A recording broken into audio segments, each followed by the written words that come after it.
गुरुरेव गतिः गुरुमेव भजे गुरुणैव सहास्मि नमो गुरवे न गुरोः परमं शिशुरस्मि गुरोर्मतिरस्ति गुरौ मम पाहि गुरो श्रीशैलेशदयापात्रं धीभक्त्यादिगुणार्णवं यतीन्द्रप्रवणं वन्दे रम्यजामातरं मुनिं लक्ष्मीनाथसमारम्भां नाथयामुनमध्यमाम् अस्मदाचार्यपर्यन्तां वन्दे गुरुपरम्पराम् वक्रतुण्डमहाकाय कोटिसूर्यसमप्रभ अविघ्नं कुरु मे देव सर्वकार्येषु सर्वदा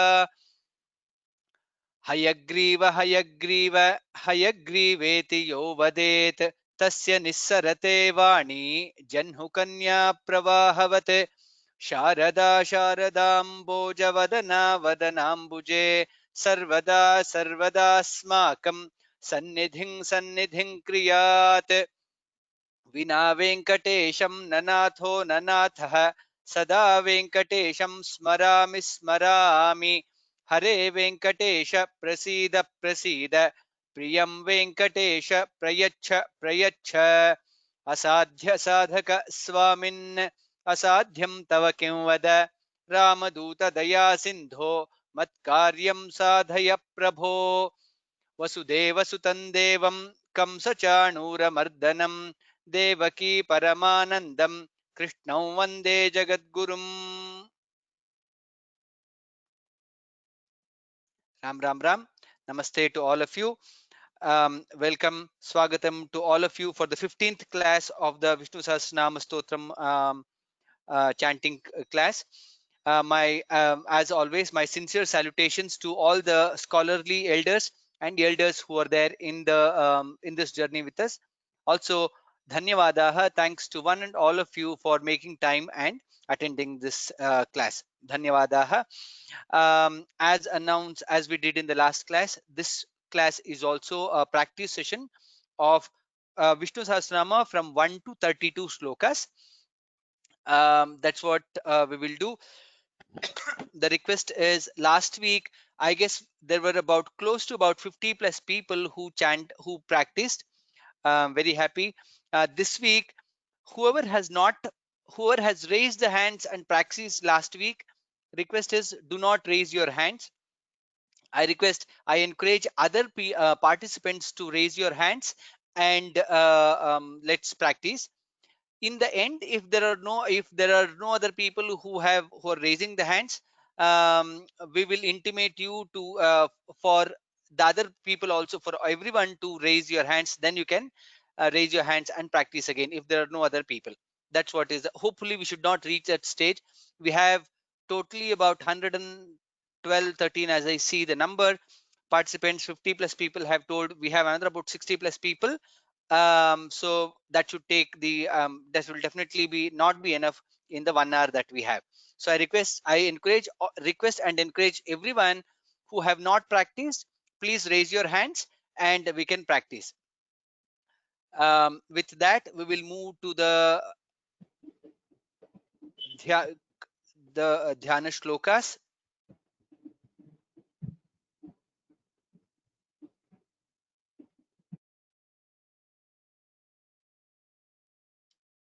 Urmi, can you chant the dhyana shlokas? I have unmuted you. I guess you are on mute, self mute. Can you chant the dhyana shlokas on which is on the screen? Urmi? Yes, sir. Yes. I Shuklam cannot. Bharadharam. I cannot see the You can't see the screen. you can't see the screen. Okay, I can see it now. Yes. Okay. Om Shuklambaradharam Vishnum Shashivarnam Chaturbhujam Prasanavadanam Dhyayet Sarva Vighnopashantaye Narayanan Namaskritya Naran Chaiva Narottamam Devim Saraswatim Vyasam Tato Jayamudirayet अथ ध्यानम् क्षीरोदन्वत्प्रदेशे शुचिमणिविलसत्सैकते मौक्तिकानां माला क्लिप्तासनस्थस्फटिकमणिनिभैर्मौक्तिकैर्मण्डिताङ्गः शुभ्रैरभ्रैरदभ्रैरुपरि विरचितैर्मुक्तपीयूषवर्षैः आनन्दीनः पुनीयादरिनलिनगदा शङ्खपाणिर्मुकुन्दः भूः पादौ यस्य नाभिर्वियदसुरनिलश्चन्द्रसूर्यौ च नेत्रे कर्णावाशा शिरोद्यौर्मुखमपि दहनो यस्य वास्तेयमब्धिः अन्धस्थं यस्य विश्वं सुरनरखगगो भोगी गन्धर्वदैत्यैः चित्रं रम्यते तन्त्रिभुवनवपुषं विष्णुमीशन्नमामि ॐ नमो भगवते वासुदेवाय शान्ताकारं भुजगशयनं पद्मनाभं सुरेशं विश्वाधारं गगनसदृशं मेघवर्णं शुभांगं लक्ष्मीकान्तं कमलनयनयोगिहृद्ध्यानगम्यं वन्दे विष्णुं भवभयहरं सर्वलोकैकनाथं मेघश्यामं पीतकौशेयवासं श्रीवत्साङ्कं कौस्तुभोद्भासिताङ्गं पुण्योपेतं पुण्डरीकायताक्षं विष्णुं वन्दे सर्वलोकैकनाथम्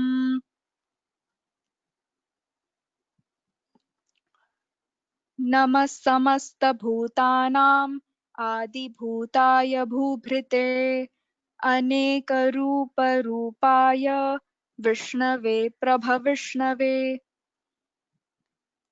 सशङ्खचक्रं सकिरीटकुण्डलं सपीतवस्त्रं सरसीरुहेक्षणं सहारवक्षस्थलशोभिकौस्तुभं नमामि विष्णुं शिरसा चतुर्भुजम्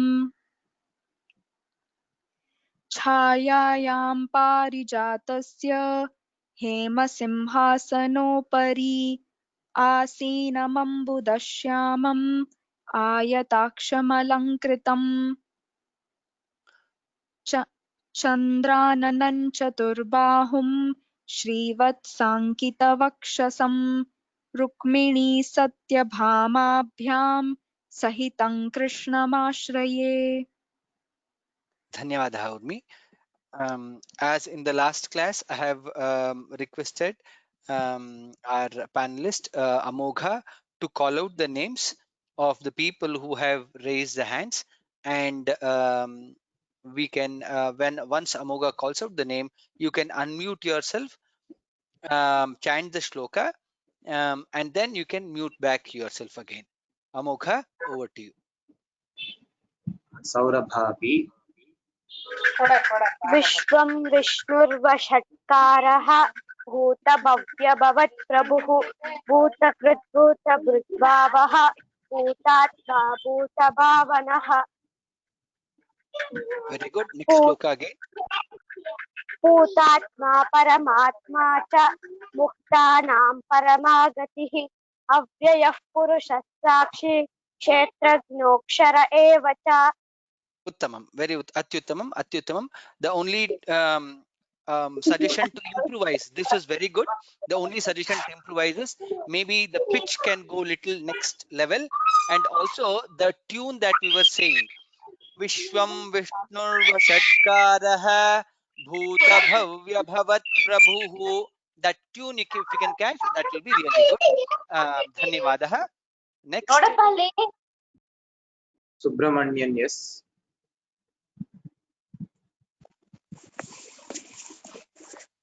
राम राम Putatma Paramatma. पूतात्मा परमात्मा च मुक्तानां परमागतिः अव्ययः पुरुषः साक्षी क्षेत्रज्ञोऽक्षर एव च. Uttamam. Gatihi, I heard little bit of the there. Parama Gatihi. then here in the Gat- second line, gatihi, parama gatihi. Then here, Paramagatihi. correct. Kshetragnokshara Kshe- evacha. Kshetrajñoshara eva cha.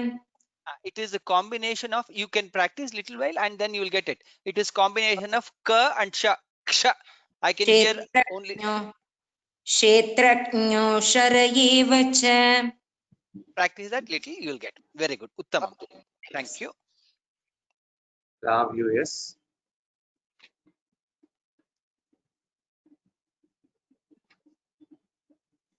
You are self-muted.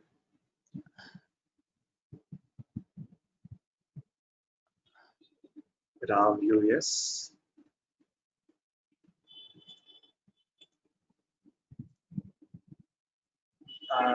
You are again on self-mute. नमस्ते महोदय, श्रूयते वा? Namaste. Shruyate. Yogo yoga vidam.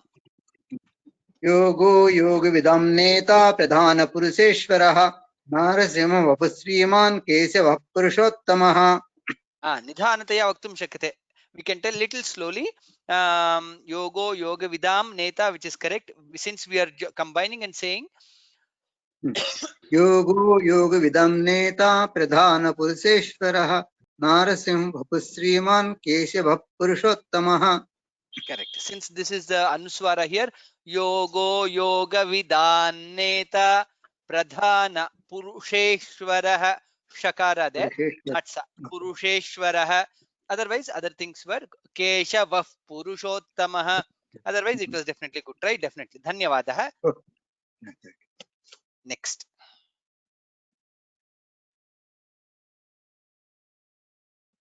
Amogha. Vihan, you are unmuted. Ram, sir. Ram Ram Ram. Sarva Sharva Shivasthanuhu.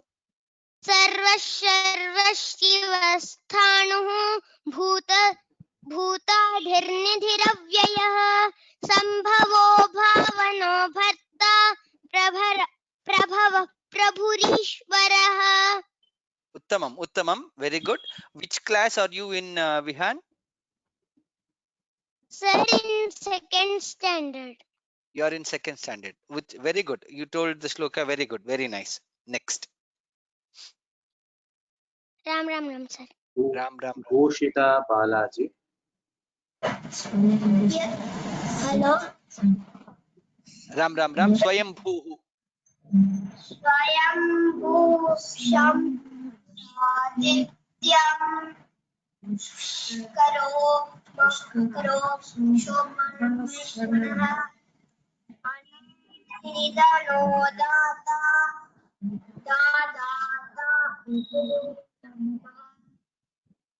Can you come little closer to the mobile or the computer that your laptop that you are using? I will teach once, you can repeat. You said very correctly, but I will teach once again. Come closer to the computer or the mobile that you are using. Swayam Bhushambhuradityah. स्वयंभूषं पुरादित्यः Shambhuradityah. शम्भुरादित्यः Pushkaraksho Mahasvanah. पुष्कराक्षो महास्वनः Anadinidhano dhata. अनादिनिधनो data There it is Mahaprana. Anadinidhano dhata. अनादिनिधनो data Vidhata dhaturuttamaha. विधा दाता विरुत्मः Dhaturuttamaha. गुरुत्तमः. Uttamam. Very good. Practice like this only. I will also ask you in upcoming classes also. Then you can chant very nicely. Today you said very nicely. Dhanyavadaha. Surabhi Soman. Surabhi Soman. Aprameyo. अप्रमेयो ऋषिकेशः पद्मनाभो मरप्रभुः Vishwakarma मनुस्त्वष्टा स्तविष्टस्तविरो ध्रुवः. Uttamam. Similarly, maybe little more stress on tha here, Mahaprana. Sthavishtah, Sthaviro, Dhruvaha. Dhruvaha was perfect. Sthavishtah and Sthaviraha, you said actually, but I maybe little more stress. Otherwise, it was perfectly right. And also, difference between Hrishikeshaha, Hrishi, Sha and Sha was maybe little more try, then it should be okay. Otherwise, it was perfectly good. Thank you. Dhanyavadaha. Suhasini. Namaskaram. Namaskaram. Agrahyah. Agrahyah Shashvata Krishna Lokitaksha Pratardanaga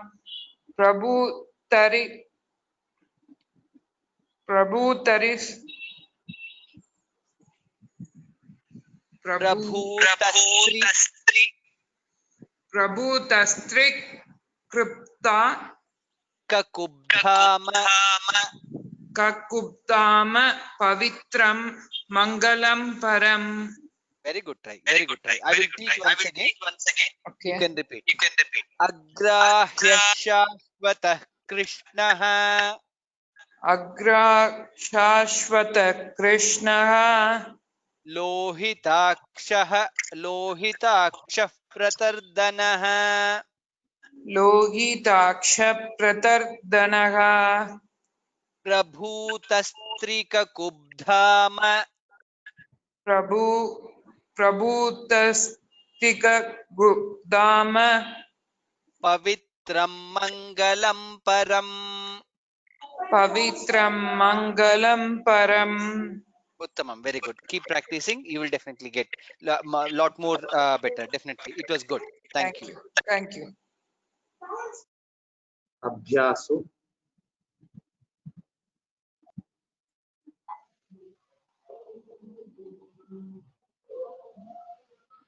Ishanah.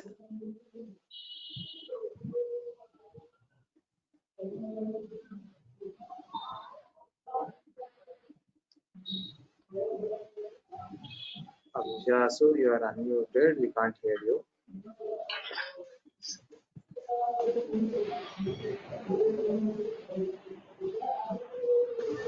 Next, Sweta. Namaskaram, sir. Namaskara. Ishvaro Vikrami. ईश्वरो विक्रमी धन्वी मेधावी विक्रमः क्रमः अनुत्तमो दुराधर्षः कृतज्ञः कृतिरात्मवान्. Uttamam. One more shloka. Sureshah. Okay.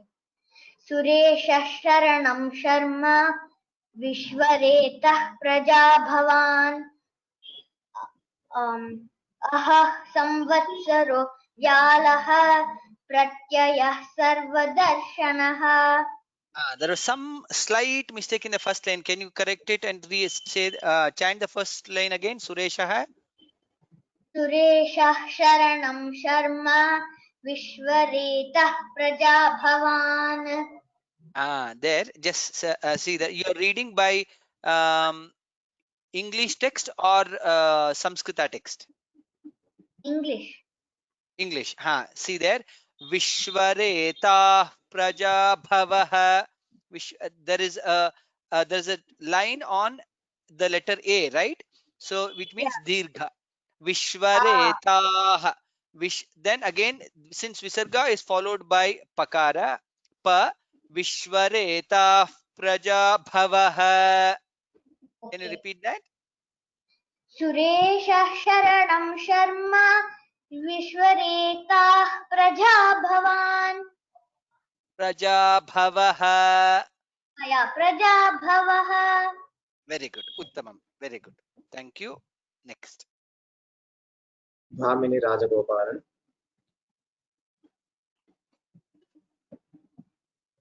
Same shloka. Suresha Sharanam Sharma. Bhamini Rajagopalan, you are on self-mute.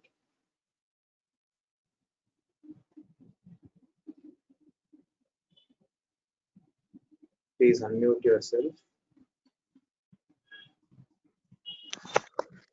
Namaskaram. Namaskaram. Suresha Sharanam Sharma. सुरेशः शरणं शर्म विश्वरेता प्रजाभवः अहः संवत्सरो व्याळः प्रत्ययः सर्वदर्शनः. Uttamam. Only smaller improvisation. Sureshah Sharanam, Suresha Sharanam. Suresha Sharanam. I heard as Sarma. Maybe you can the difference between Sa and Sha. Suresha Sharanam Sharma Vareta Prajabhava. प्रजाभवः अहः संवत्सरो सुरेशः शरणं शर्म विश्वरेता प्रजाभवः अहः Vishvareta. There is Visarga there. विश्व Vishvareta. विश्वरेताः प्रजाभवः अहः संवत्सरो व्याळः प्रत्ययः सर्वदर्शनः. It is Vyalaha, not La. Y- Vyalaha. Aha Samvatsaro Vyalaha. अहः संवत्सरो व्याळः प्रत्ययः सर्वदर्शनः. Uttamam. Uttamam. Thank you. Thank you. Deva 2377. Ajas Sarveshwaraha. अजस् नमस्ते. Namaste. अजस् Sarveshwar सिद्धिः सिद्धि सर्वादिरच्युतः वृषा कपिरमेयात्मा सर्वयोग विनिसृतः. Very good. Only the small improvisation is in the first line. Ajas Sarveshwara Siddha. It is not Siddhihi. Second, next is Siddhihi. Ajas Sarveshwara Siddha. Siddhis Sarvadirachyutah. Can you please repeat? अजस् Sarveshwar सिद्धः सिद्धि सर्वादिरच्युतः वृषा कपिरमेयात्मा सर्वयोगी विनिसृतः. Sarva Yoga. There is no gi. It is not Sarva Yogi. It is Sarva Yoga. सर्वयोग विनिसृतः. Uttamam. Very good. Thank Thank you. Gopika.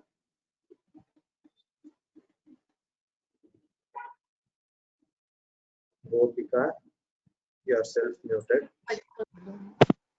नमस्कारः. Namaskaraha. Vasur Vasumana Satyah. वसुर्वसुमनः सत्यः समात्मा संमितः समः अमोघः पुण्डरीकाक्षः वृषकर्मा वृषाकृतिः. Uttamam. Atyuttamam. Dhanyavadah. धन्यवादः.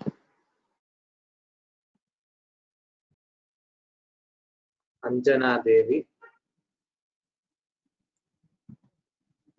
Namaste. Namaste. Rudro Bahushira. Rudro Bahushira Vabruhu Vishwayonih Suchishravaha Amruda Shashvadastanuhu Vararoho Mahathabaha. Uttamam. Uttamam. Very good. I could hear slightly the here. Amritaha. Amritashashvatastanuhu. Amruda Shashvadastanuhu Vararoho Mahathabaha. One general mistake which most people do is amritaha, when it comes, it is the tendency it becomes sa. Amrita sashvata. It is sha. Amrita shashvatastanuhu. Amruda Shashvadastanuhu Vararoho Mahatapaha.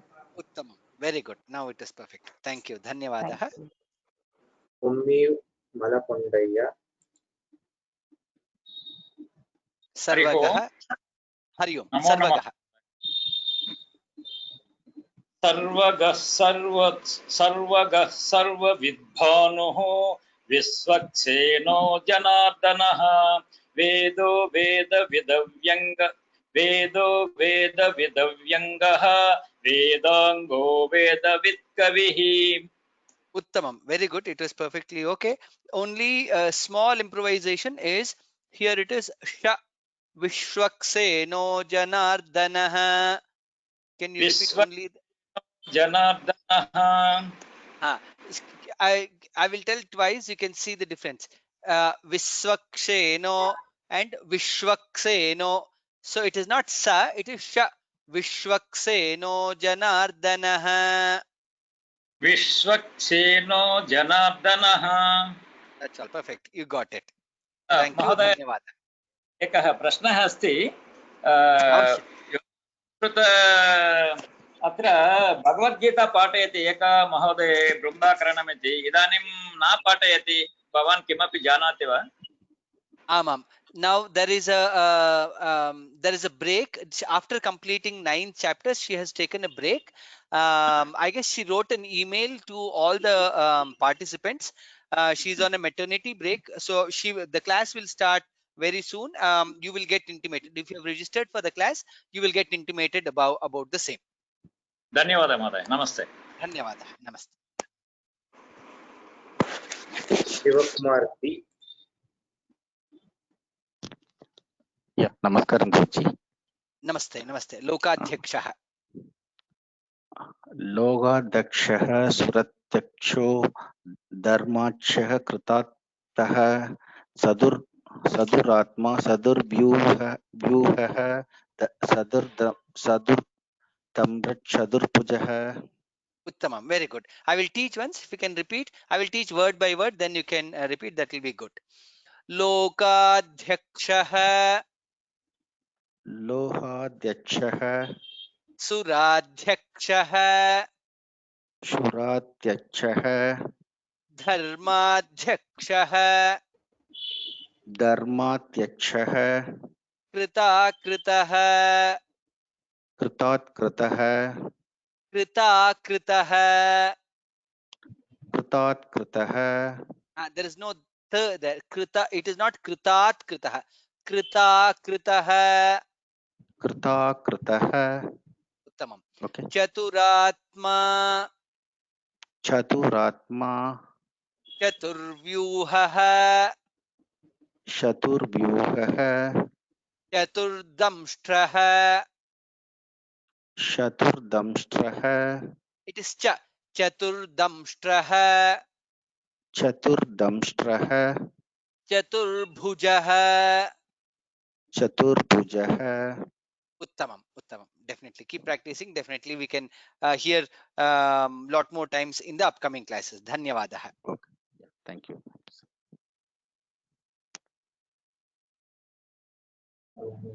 Suvarna Sudagoni. I think you're not connected to audio. Please check your connection. Can't see the audio button here. Please, if there is some problem, log out and log in again. Next, Veena Kanduri.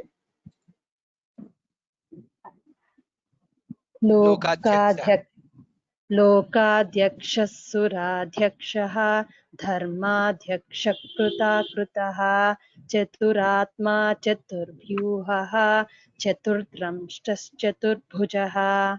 Uttamam. Uttamam. Very good. Dhanyavadah. धन्यवादः. Manya Umesh. Ram sir. Ram. Bhrajishnur bhojanam. Bhajishnurбhojanam bhokta sahishnurjagadadijah anagho vijayojeta vishvayonih punarvasuhu. Only the first line once again. Bhajishnurбhojanam bhokta sahishnurjagadadijah anagho vijayojeta vishvayonih punarvasuhu. Atyuttamam. Very good. Very good. Definitely. Thank you. Yes, Bhavani. नमस्ते.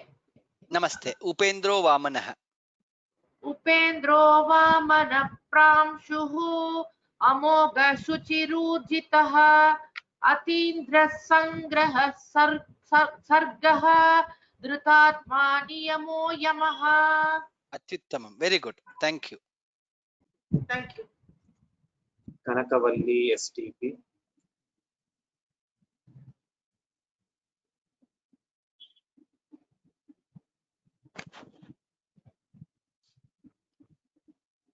Vedyo Vaidyah.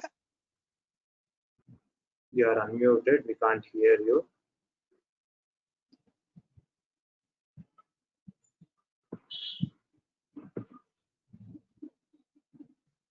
Can't hear you, Mahadev.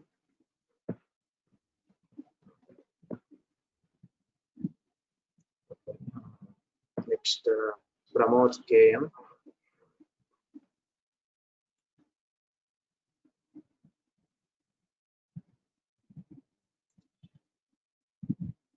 Pramod KM. You are unmuted.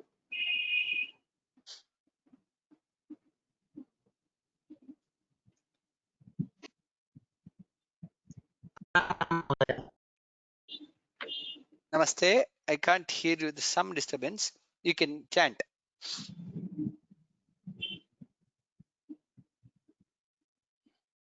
I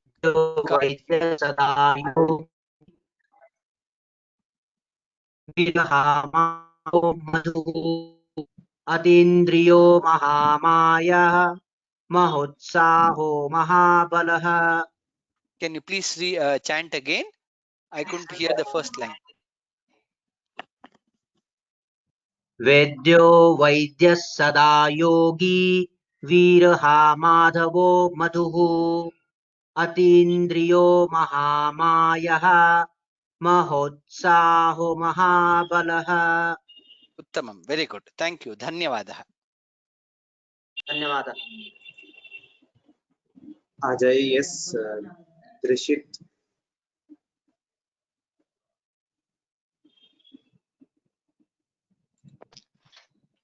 बुद्धिर्महावीर्यः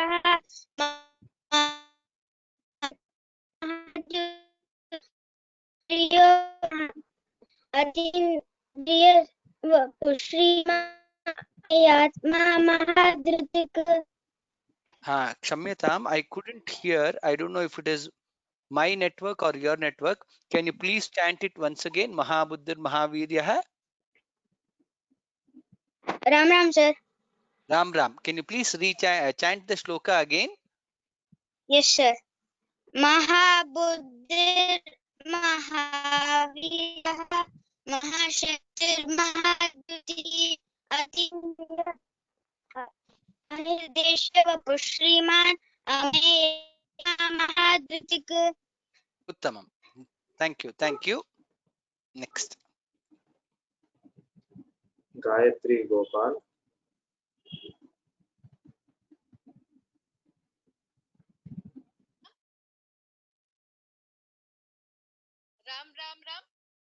Ram Ram Ram. Mahesh Vaso Mahi Bharta.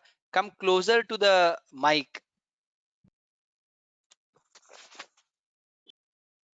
महेश्वासो महीभर्ता श्रीनिवासः सताङ्गतिः अनिरुद्धः सुरानन्दः गोविन्दो गोविदाम्पतिः. Uttamam. Very good. Slight on the improvisation. Mahesh Vaso Shakara there. Mahesh Vaso Mahi Bharta. Again. Srinivasaha Satangatihi, since Visarga is followed by Sakara, Srinivasa Satangatihi. Can you chant the first line again? Yes, sir. Maheshwaso Mahi Bharta Srinivasa Satangatihi Aniruddha Suranandaha Govidampatihi. Uttamam, Uttamam. Dhanyavadah. Next.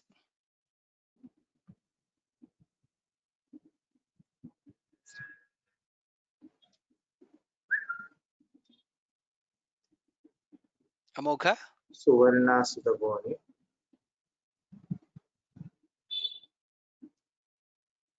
yourself muted.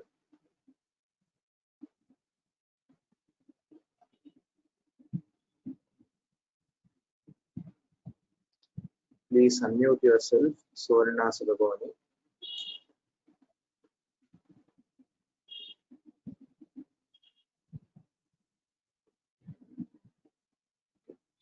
Next, Neela Bedakkar.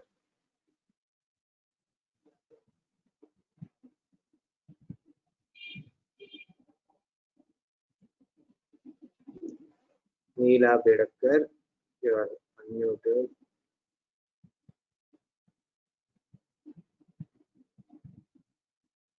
Next, hello हाँ, श्रूयते नमस्ते। वा?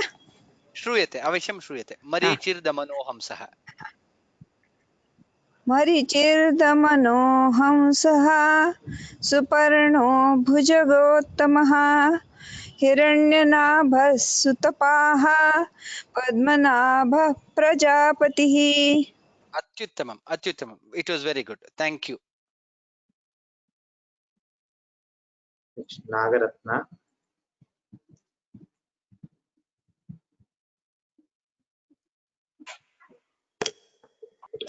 अमृत्युः Ram अमृत्युः सर्वदृक्सिंहः।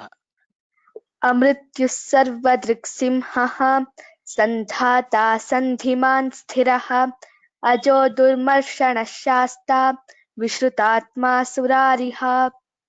One more shloka.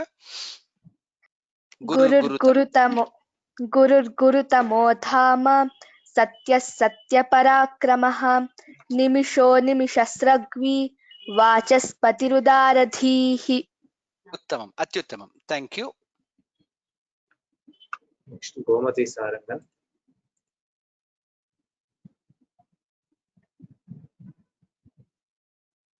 अग्रणीर्ग्रामणीः। Yourself muted. Please unmute yourself.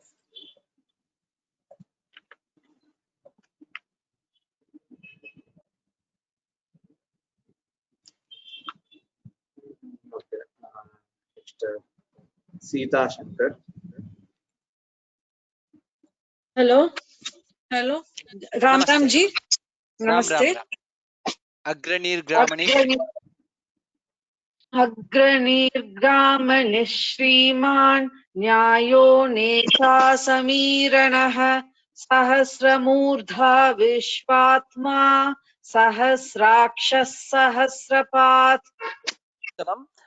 It was perfect. The only small correction is Agranir Gramanihi. There is Dirgha there.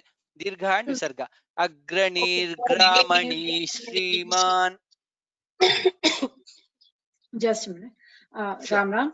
अग्रणीर्ग्रामणि श्रीमान् अग्रणीर्ग्रामणि श्रीमान् न्यायो नेता समीरणः सहस्रमूर्धा विश्वात्मा सहस्राक्षः सहस्रपात्।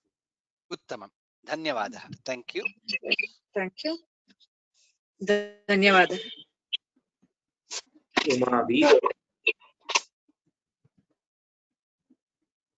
Umavi, yourself muted.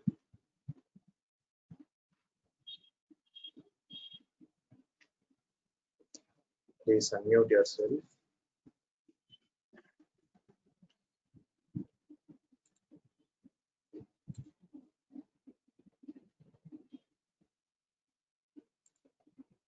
आवर्तनो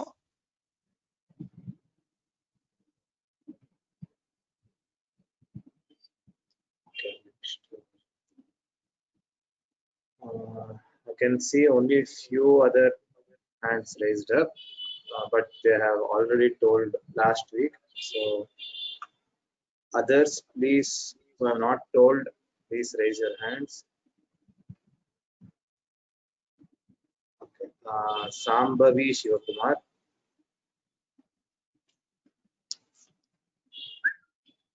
नमस्ते महोदय।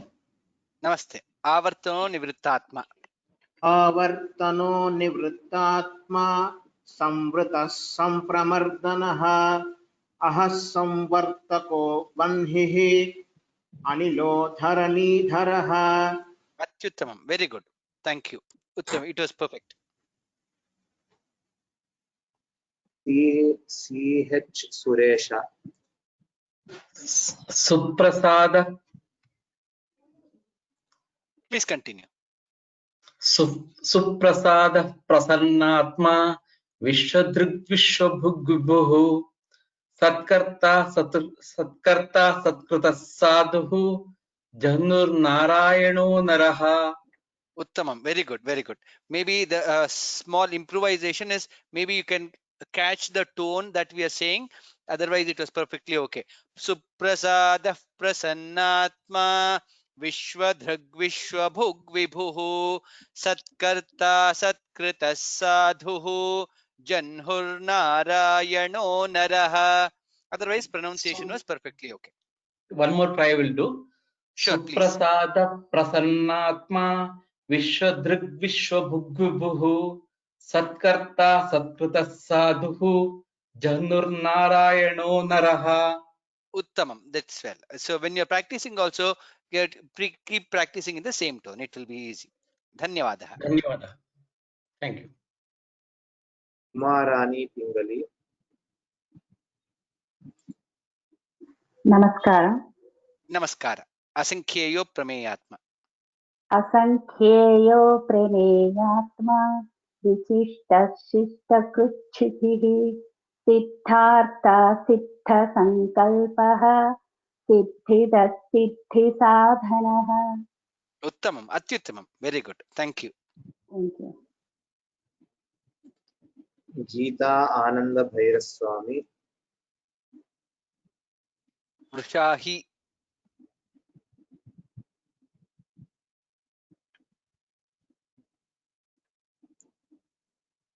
You are unmute, but we can't hear you.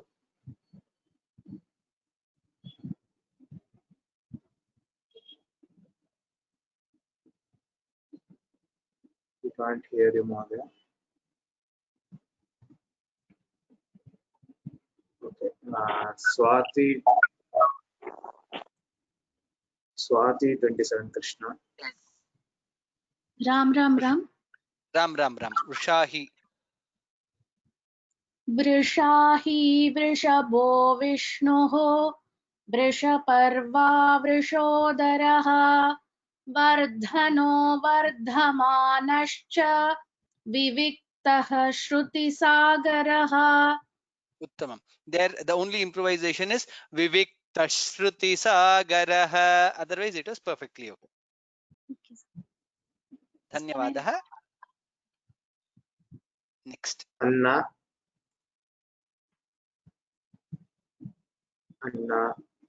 Namaskaraha. Namaskaraha. Subhujo Durdharo. Subhujo Durdharo Vagmi Mahendro Vasudo Vasuhu Naikarupo Brihadrupaha Shepi Vishtah Prakashanaha. It is Shipi Vishtaha.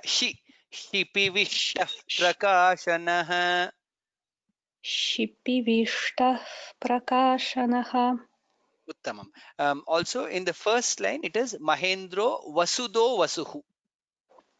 Mahendro Vasudo Vasuhu. It is, there is no dirgha for Mahendro Vasudo Vasuhu. Mahendro Vasudo Vasuhu. Uttamam. Very good. Do you want to try one more sloka? Ojas Tejo. Astu. Ojas Tejo Dyutidharaha Prakashatma Pratapanaha Riddha Spashtaksharo Mantraha Chandram Shurbhaskara Dyutihi. Uttamam. Good try. Very good. Dhanyavadaha. Thank you. Dhanyavadaha. RKK1 Van. Namaskara. Namaskara. Ojastejo Dyutidharaha Prakashatma Pratapanaha रुद्रशतक्षरो मंत्र चंद्रांशुर्भास्करद्युतिः. Uttamam. Maybe we can chant little slowly. Then there are slightly some corrections. Prakashatma. It is a dirgha there. Prakashatma pratapanah. Then it is riddha. There is no rakara. It is not ridraha. Riddhaspashtaksharo mantraha. Chandram shurбhaskaradyutihi. Can you chant the Shall full I try shloka once again? again? Please, Yes. please. ओजस्तेजोद्युतिधरः प्रकाशात्मा प्रतापनः रुद्धः स्पष्टक्षरो मंत्र Chandranshu There is dirgha. Spashtaksharo mantraha. स्पष्टाक्षरो मंत्रः चंद्रांशुर्भास्करद्युतिः. Uttamam. Very good. Dhanyavadaha. Thank you. Thank you. Achyut Kuikal.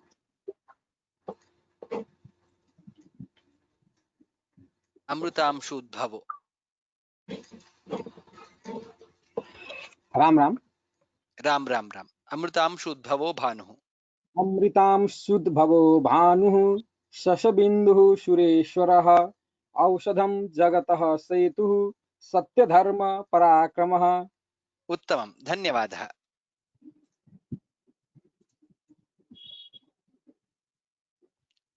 Next.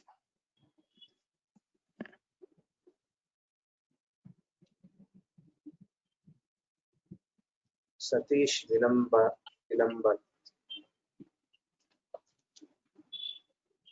नमस्ते. Namaste. Bhutabhavya. भूतभव्यभवत्नादः पावनः पवनो नलः कामः कामकृत्कान्दः कामः कामप्रदः प्रभुः. Uttamam. Very good. Small input is Bhuta Bhavya Bhavannatha. That was correct. First is Pavanaha, then Pavanaha. Pavanah Pavano Nalaha. Can you repeat पवनः the first? पावनो नलः.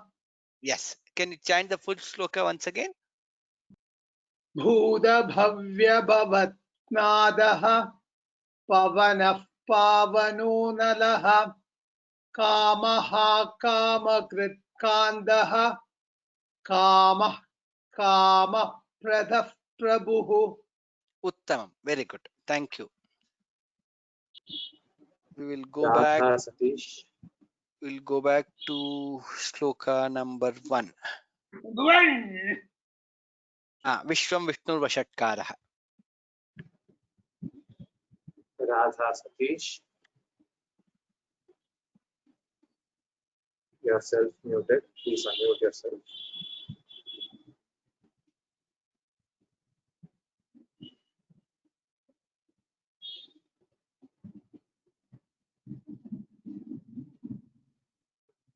Next, Rameshwari Kale.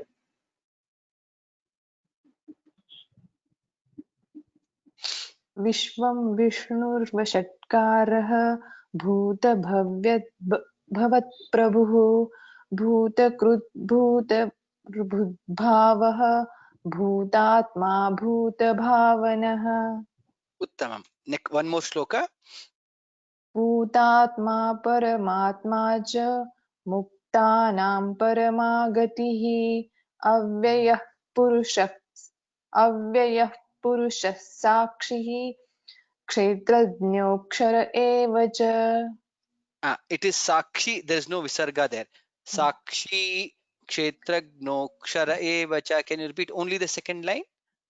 अव्ययः पुरुषः साक्षी क्षेत्रज्ञोऽक्षर एव च. Uttamam. Very good. And then small. Next time you can correct. It is Sakshi, which is Sa is also Dirgha. Kshi is also Dirgha. So Sakshi. Okay, which is good. Dhanyavadaha. Next. Hemamalini Venkatachari.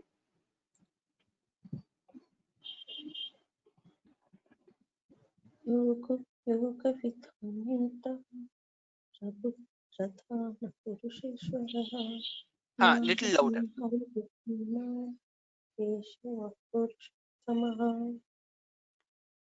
I heard it, but it was too. It was not very audible.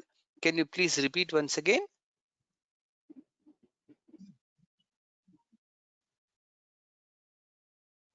Yogo Yoga Vidan Neta. Not sure who said this. Amogha. Hema Malini Venkatachari. I didn't say it, sir. That was somebody else. Okay, no problem. No problem. Yeah, You can Aryan. chant the shloka now. Yogo Yoga Vidan Neta. Yogo Yoga Vidanneta Pradhana Purusheshwaraha Narasimhavapu Shriman Keshavah Purushottamaha. Tamam. One more shloka. Sarvashivasthanuhu Bhutadirnidiravyayah Sambhavo Bhavano Bharta Prabhavah Prabhurishwaraha. Can you tell only the first pada? Sarvashivasthanuhu. Sarvashivasthanuhu. Uttamam. Last time it was sarva it became. Now it was perfect. Dhanyavada. Thank you. Thank you. Next. Lochani Subramanian.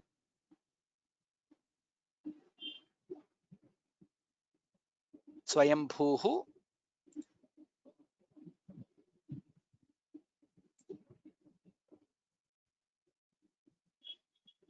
Yourself muted. Please unmute yourself. Lochani Subramanian.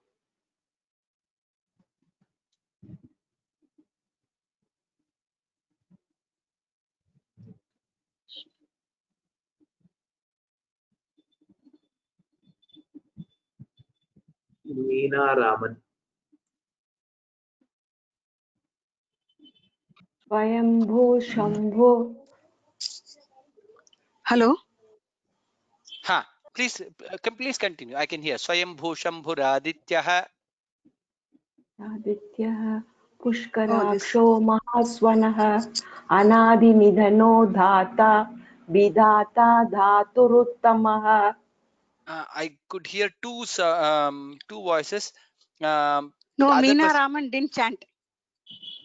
Meena Raman somebody did. else. Who was the person who chanted the shloka Lochani chanted. Lochani Lochani. chanted. Can you please repeat the shloka once again, Lochani? Swayambhu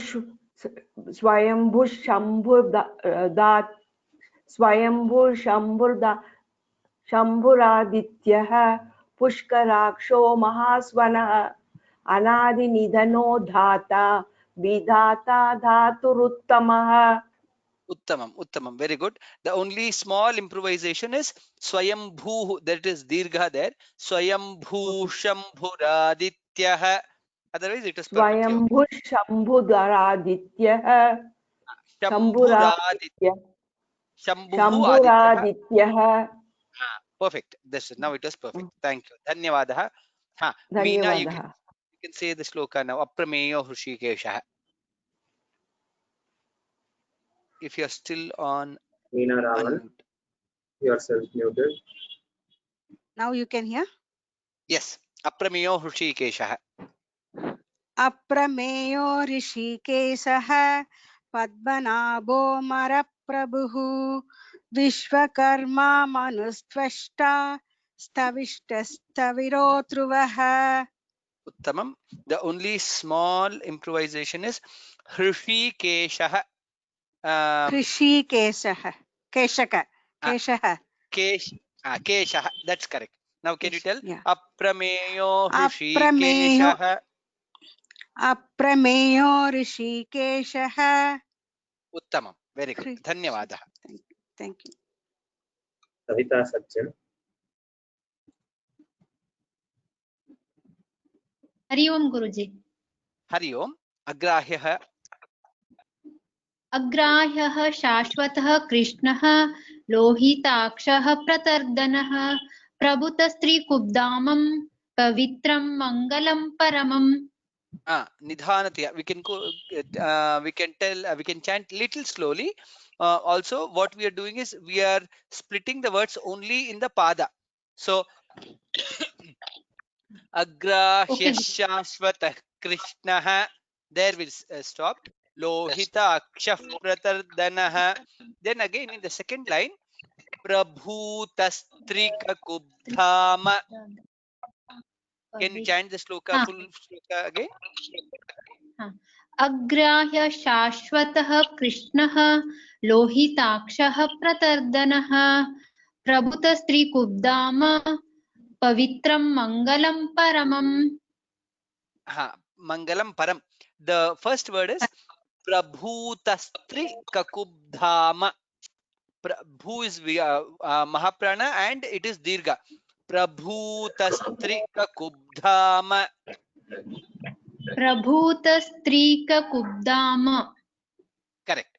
Prabhutastri Kakubdhama Pavitram Mangalam Param. प्रभूतस्त्रीककुब्धाम पवित्रं मङ्गलं परम्. Uttamam. Thank you. Radha Satish, yourself muted. ईश्वर ईशान प्राणद प्राण ज्येष्ठ श्रेष्ठ प्रजापतिः हिरण्य गर्भो भूगर्भः माधवो मधुसूदनः. Uttamam. The only small correction is Ishanah Pranadav Pranaha. Wherever there is Visarga and we join there. Yes. Ishanah Pranadav Pranaha. ईशान प्राणद प्राणः ज्येष्ठ Uttama. श्रेष्ठ प्रजापतिः. Very good. Next. Jhansi Ye,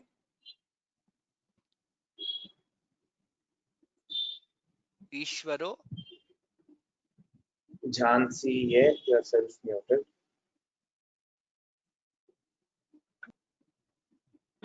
ईश्वरो विक्रमी धन्वी मेधावी विक्रमक्रमः अनुत्तमो दुरादष्ट कृतज्ञ कृतिरात्मवान्. In the second line, first line was perfectly okay. Perfect. It was perfect. Anuttamo duradharshah. अनुत्तमो दुराधर्षः Kritagnyah kritiratmavan. कृतज्ञ कृतिरात्मवान्. There is Visarga there. That's also should be heard. Kritagnyah kritiratmavan. कृतज्ञ कृतिरात्मवान्. Uttamam. Very good. Next. Rajesh Bandhu, Suresha Sharanam Sharma. Namaste, sir. Namaste. Suresha Sharanam Sharma Vishwaretah Prajabhavah Ahas Samvatsaro Vyalaha Pratyayas Sarvadarshanaha. Uttamam. Very good. Next. Thank you, sir. Geeta Ananda Bhairaswamy. You are unmuted.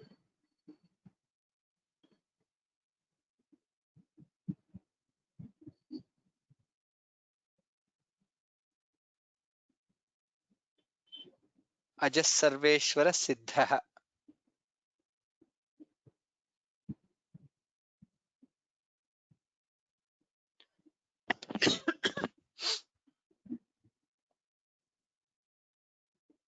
Amogha, we'll move to the next. That's it, sir. So that's all I have told. Most of it. Okay. With that, we have hit the time also, which is good. I assume, I believe that most of you who have raised the hands have got the chance to practice. If by any chance, if you have not got the chance, please write to me an email, yatirajan.vyoma@gmail, or you can send drop a note here. I will get that, and maybe in the next upcoming classes, we will try to give you the chance for practicing. So as I said 2 weeks before, we have completed 300 namas out of the 1008 Sahasranama of Vishnu Sahasranama. We have completed 300. From next class onwards, we will start from 301. So from next class onwards, we will start the 33rd shloka, teaching the 33rd shloka. With that, as always, please continue your prayers every day. Please chant the Vishnu Sahasranama. If you are not able to chant, please listen to Vishnu Sahasranama. That itself, listening the Vishnu Sahasranama itself will remove the obstacles or the kantaka that has come to the world today, which most of us are facing. Please listen to the Vishnu Sahasranama stotram every day. Dhanyavadaha lokaha samastaha sukhino bhavantu. With that, we will end today's class.